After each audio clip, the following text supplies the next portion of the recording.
Дотоод иргэн их сургуулиас бэлтгэн өргөдөг Цахим ТV-ийн мэдээллийн цаг болон дотоод иргэн их сургуулийн шүүхэн шийдвэр гүйцэтгэлийн албаны сургуулийн шийдвэр гүйцэтгэлийн техникийн ахлах багш, ахлах таслагч оюуны багшийн зөрчлийн шийдвэр гүйцэтгэх ажиллагаа номын нээлттэй үйл ажиллагаанаас бэлтгэн өргөж байна.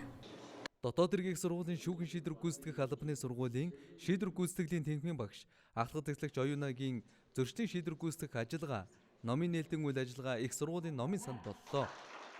Номын нээлтэд их сургуулийн захирлын зөвлөлийн гишүүд болон нийслэлийн шүүхэн шийдвэр гүйцэтгэх газрын удирдлагууд, ахлах шийдвэр гүйцэтгэгч нарын төлөөлөл, эрдэмтэн багш нар, сонсох сурвалжтын төлөөлөл оролцсон юм.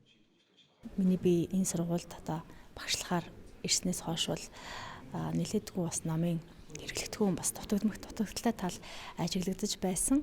Мэргэжлийн ном бүтээл бас бүтээх зорилго агуулж энэ бүтээлийг эрхлэн гаргаад байгаамаа. Тэгэхээр энэ бүтээл маань бас шүүхэн шийдвэр гүйцэтгэх байгууллагын 100 жилийн ойд бас зориулагдсан бүтээгдэж байгаагаар бас онцлогтой. Түүнчлэн 2017 онд зөрчлийн тухай хууль, зөрчил шалган шийдвэрлэх тухай хууль болон шүүхэн шийдвэр гүйцэтгэх тухай хуулийг бол шинжилэн баталсантай холбогдуулаад бол зөрчлийн шийдвэр гүйцэтгэх ажиллагаа явуулах хэрэгцээ үндэслэл бол шинжилэн тодорхойлогдсон байдаг.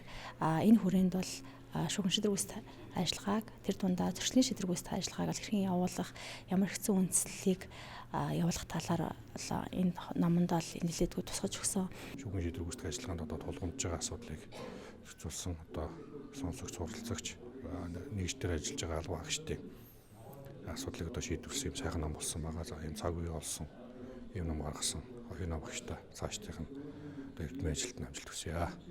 Зөрчлийн шийдвэр гүйцэтгэх ажиллагаа сэдвт бүтээлээр зөрчлийн талаарх ерөнхий ойлголтууд, эрх зүйн болон хууль зүйн шинж, зөрчил шалган шийдвэрлэх ажиллагааны харьяалал, процесс, оногдуулах хариуцлага, түүнийг шийдвэр гүйцэтгэлийн журмаар хэрхэн гүйцэтгэх ажиллагааг явуулах, тухайн ажиллагааны хяналтын чиг үүргийг тодорхойлсноор онцлогтой юм а.